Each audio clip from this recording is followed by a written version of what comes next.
ఇవి చూసిన తర్వాత ఈ 2 నెలల కాలంలో పోలీసులు ఇంతలా వేధించి లేదంటే కొట్టి కొట్టి చంపినటువంటి కేసులను చూస్తుంటే ఈ రాష్ట్రంలో మానవ హక్కులనేది ఉందా? బ్రతికే హక్కు అనేది ఉందా? ఈ క్వశ్చన్లు మొదటగా మెదులుతున్నాయి. నమస్తే అండి ఈశ్వర్ గారు, మీకు తోటి ప్యానలిస్టులకి అండ్ సాక్షి టీవీ వీక్షకులందరికీ కూడా గుడ్ ఈవినింగ్ సార్.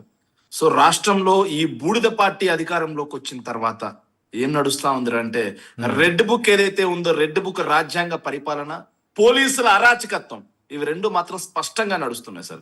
ఎక్కడా కూడా డాక్టర్ బిఆర్ అంబేద్కర్ గారు రాసినటువంటి భారత రాజ్యాంగం ప్రకారం కానీ భారత న్యాయ స్మృతి బిఎన్ఎస్ ప్రకారం కానీ ఎక్కడా కూడా పరిపాలన కొనసాగట్లేదు. సో ఈ కూటమి ప్రభుత్వం 2 ఏళ్లుగా రెడ్ బుక్ ను అమలు చేస్తూ వ్యవస్థని మొత్తాన్ని నిర్వీర్యం చేసి పడేసింది సార్. ఇక వ్యవస్థలు నిర్వీర్యం అయిపోయిన తర్వాత పోలీసులు కూడా సార్, రక్షించాల్సినటువంటి పోలీసులే సామాన్యుల మీద, బడుగు బీద బిక్క మీద వాళ్ళ యొక్క దాష్టికాలను చూపిస్తూ వాళ్ళని అరెస్ట్ చేసి కస్టోడియల్ టార్చర్ పెడుతూ 2 నుంచి 3 రోజుల పాటు ఈ విధంగా థర్డ్ డిగ్రీ ప్రయోగించడం వల్ల కొంతమంది లాకప్ డెత్ చెందారు, ఇంకొంతమంది అయితే మరీ దారుణంగా ఆత్మహత్యలు చేసుకున్నటువంటి పరిస్థితి సార్.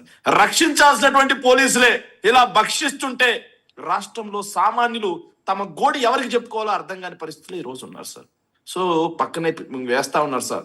సో వీళ్ళు అధికారంలోకి రాగానే ఎవరైనా సార్, మేము అధికారంలోకి వచ్చే ముందు మేము ఇన్ని హామీలు ఇచ్చాం ప్రజలకి, ఇవన్నీ కూడా ఇలా నెరవేరుస్తామని చెప్పి చెప్తారు.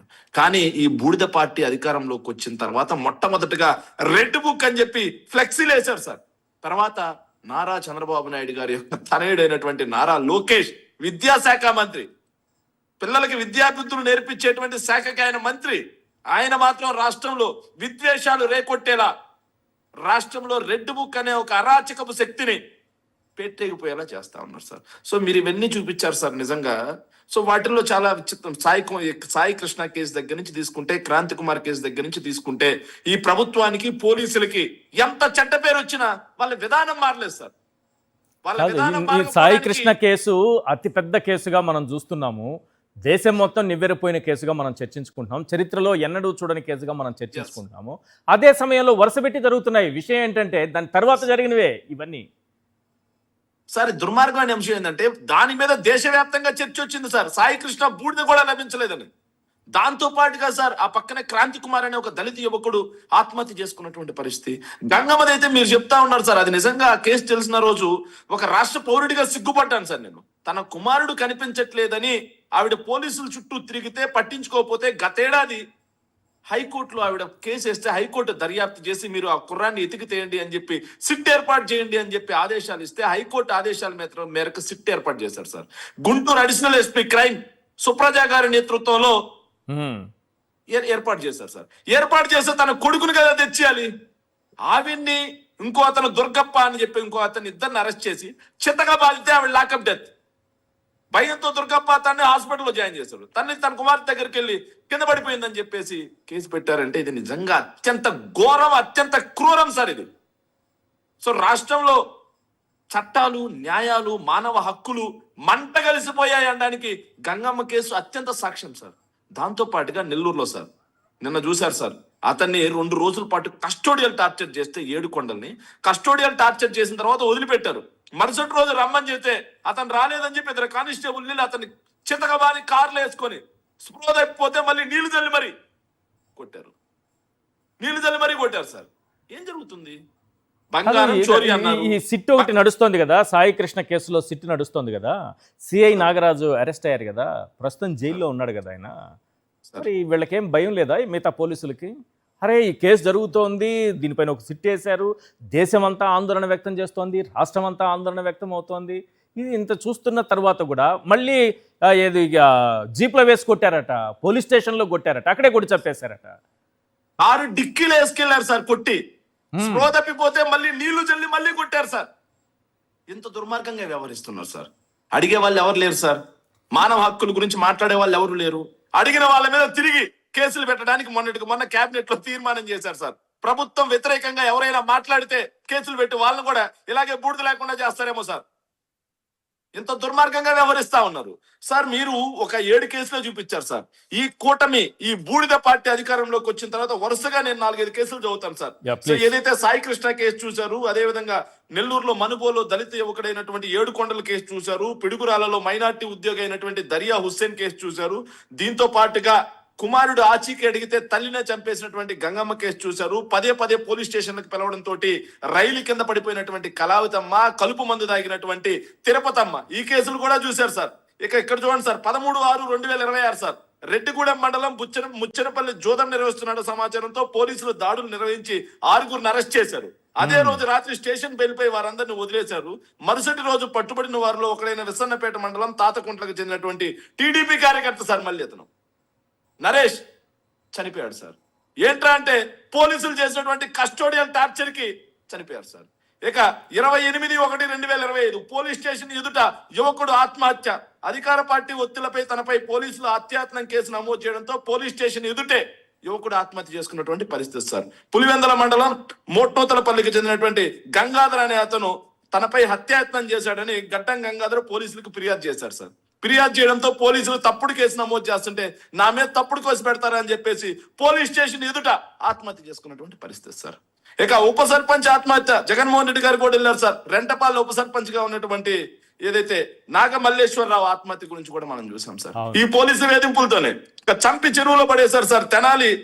తెనాలిలో భరత్ అనే అతను కేసులో కోర్టుకు వాయిదా హాజరు కాలేదు. దీంతో అతనిపై నాన్ బెయిలబుల్ వారెంట్ జారీ అయింది. అయితే భరత్ ను అరెస్ట్ చేయడానికి Tenali 3 town ID party constable Murali, మఫ్టీలో ఉన్న పోలీసులు వెళ్లారు. వాటిని చూడగానే మురళి పరిగెత్తుకుంటూ వెళ్లి స్థానిక చెరువులో దూకాడు. అయినా పోలీసులు వెంటాడి అతన్ని పట్టుకుని తీసుకువెళ్లి 2 రోజుల తర్వాత అదే చెరువులో భరత్ మృతదేహం దొరికింది సార్. సో ఇవన్నీ పోలీస్ దాష్టికాలు కదా సార్. హత్య కేసులో అనుమానితుడిని కొట్టి చంపేశారు సార్. ఎవర్రా అంటే ప్రకాశం జిల్లా టీడీపీ నేత మాజీ ఎంపీపీ ముప్పవరపు వీరయ్య చౌదరి హత్య మనకు తెలుసుంటుంది సార్. ఆ హత్య కేసులో అనుమానితుడిగా ఉన్న అతన్ని కస్టోడియల్ టార్చర్ చేసి చంపేసినటువంటి పరిస్థితి సార్. ఉరి వేసుకున్న వ్యాపారి ఆత్మహత్య సార్. ఇది దుర్మార్గం సార్. తెనాలిలో ఒక బంగారు నగల షాపులో బంగారం మాయమైన వ్యవహారంలో మహారాష్ట్రకి చెందినటువంటి సిద్ధేష్ శివాజీ, మనం కూడా చర్చించాం సార్. ఇది సిద్ధేష్ శివాజీని పోలీసులు విచారణ కోసం తీసుకెళ్లి శారీరకంగా మానసికంగా వేధించడంతో అదే రోజు రాత్రి అతని ఇంట్లో ఉరేసుకొని చచ్చిపోయినటువంటి పరిస్థితి సార్. ఇక చూసుకుంటే తప్పుడు కేసు పెట్టారని చెప్పి ఆత్మహత్య సార్. వైఎస్ఆర్ కడప జిల్లా కాజీపేట మండలానికి చెందినటువంటి దుంపలగట్టు రెడ్డెం శివలక్ష్మీనారాయణ రెడ్డి సార్. ఈయన పేకాట ఆడుతున్నాడు అని చెప్పేసి పేకాట ఆడుతున్నారు. వాళ్ళు ఆడలేదు సార్, పేకాట ఆడింది లేదు నాకు తెలుస్తారా. దుంపలగట్టులో మా రిలేటివ్స్ కూడా ఉన్నారు. ఆ దుంపలగట్టులో పేకాట అతను ఆడింది లేదు. పేకాట ఆడుతున్నారనే అనుమానంతో ఈయనతో పాటుగా 6 మందిని తీసుకెళ్లారు సార్. రాత్రి మొత్తం చితక బాదారు సార్. చితక బాది ఒప్పుకోండి అంటూ ఒప్పుకోలేదని చెప్పేసి తప్పుగా గంజాయి కేసు పెట్టి పంపించారు సార్. గంజాయి కేసు పెట్టి లోపలికి పంపించడంతో బయటకు వచ్చి అతను మానసిక వేదనకు గురై కరెంటు తీగలు పట్టుకొని ఆత్మహత్య చేసుకున్నాడు సార్. ఎంత హృదయ విరాధకరం సార్. మీరు అరెస్ట్ చేసింది పేకాట ఆడుతున్నారని అనుమానం, కేసు పెట్టి రిమాండ్కి పంపించింది గంజాయి కేసు. ఇదే గంజాయి కేసు సార్ మనం కూడా చూసాం సార్. సవీంద్ర అని చెప్పి వైఎస్ఆర్ కాంగ్రెస్ పార్టీ సోషల్ మీడియాలో యాక్టివిస్ట్, పాపం చెరుకు రసం పెట్టుకుని అమ్ముకుంటుంటాడు సార్. అతన్ని కూడా ఇలాగే తప్పుడు గంజాయి కేసులో అరెస్ట్ చేసి అతని కారు సీజు, అతని ఫోను సీజు, అతని కుటుంబం మొత్తం వేదనకు గురైంది. సో పరువుగా బ్రతికే కుటుంబం ఏదైతే సవీంద్ర, దాంతో అతను ఆవేదనకు గురై అయితే నిజంగా సార్ మనోవేదనకు గురై ఇప్పుడు గుండె జబ్బుతో ఉన్నట్టుగా మొన్న హాస్పిటల్లో ఆపరేషన్ చేసుకున్నటువంటి పరిస్థితి సార్. ఇలా ఎవరిని వదలట్లేదు సార్. ఇక నంద్యాల జిల్లా మచ్చుమరి ఏదైతే బాలిక ఉందో అనుమానితుడిని లాకప్ డెత్ చేసి పడేశారు. ఇక పెట్రోల్ పోసుకొని ఆత్మహత్య. కొండాపురం మండలం బుక్కపట్నానికి చెందినటువంటి చిన్న బాలయ్య స్థలం వివాదంలో పోలీసులు అక్రమంగా వ్యవహరిస్తున్నారని జిల్లా కోర్టు ఆవరణలో పెట్రోల్ పోసుకొని ఆత్మహత్యకు పాల్పడ్డాడు. ఇక ట్రాక్టర్ చోరీ వరుసగా చూసుకుంటే సార్ ఎంత దుర్మార్గం అంటే అత్యాచార యత్నం కేసులో నిందితుడి అనుమానాస్పద మృతి ప్రతిరోజు సార్. కులవర్ధన్ ఆత్మహత్యపై అనుమానాలు, ట్రాక్టర్ చోరీ కేసులో నిందితుల ఆత్మహత్య, మహిళ అనుమానాస్పద మృతి, గడ్డి మందు తాగి మహిళ మృతి.